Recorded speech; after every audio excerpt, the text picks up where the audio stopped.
Chapter number 4 के अंदर एक बॉन्ड है मेटालिक बॉन्ड। मेटालिक बॉन्ड भी बड़ा आसान है। मेटालिक बॉन्ड बुनियादी चीज जो आपने याद रखनी है कि ये मेटल्स में होता है, नाम ही है इसका मेटालिक बॉन्ड, मेटल्स में होता है। ठीक है, मेटल एलिमेंट्स की एक किस्म है। ठीक है, अब मेटल में लोहा आता है, ठीक है, आयरन जिसको हम कहते हैं, हमारा गोल्ड है, सिल्वर है, ठीक है, ये हमारा कॉपर है, ठीक है, ये सारी मेटल्स है।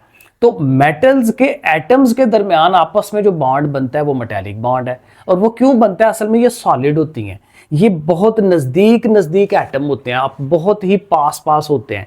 तो ऐसे करके अगर एक एटम यहां है, दूसरा भी बिल्कुल उसके साथ जुड़ा हुआ है, ठीक है, तो उनका जो न्यूक्लियस है यहाँ पे पॉजिटिव चार्ज, बाहर इलेक्ट्रॉन माइनस, इसका पॉजिटिव बाहर माइनस, तो ये जो साथ साथ जुड़े होते हैं ना, तो ये वाला जो पॉजिटिव है ये भी इसको अट्रैक्ट करने लग पड़ता है, उस वाले के इलेक्ट्रॉन को, ये वाला पॉजिटिव उस वाले को अट्रैक्ट करने लग पड़ता है। उससे क्या होता है कि इनके दरमियान पे फोर्स ऑफ अट्रैक्शन बन जाती है। तो बॉन्ड हमेशा तभी बनता है जब फोर्स ऑफ अट्रैक्शन होती है, चाहे आयनिक है, चाहे कोवलेंट है, चाहे दूसरा मेटालिक है।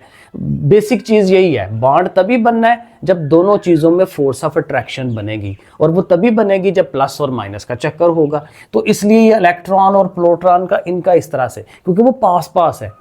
तो बुनियादी चीज क्या है, मेटालिक बॉन्ड कब बनना है? मेटल्स के दरमियान बनना है। और क्यों बनना है? क्योंकि उनके एटम बहुत नजदीक होते हैं, एक का न्यूक्लियस दूसरे के इलेक्ट्रॉन को अट्रैक्ट कर रहा होता है, और एंड सो ऑन, इस तरह से। तो ये मेटालिक बॉन्ड है।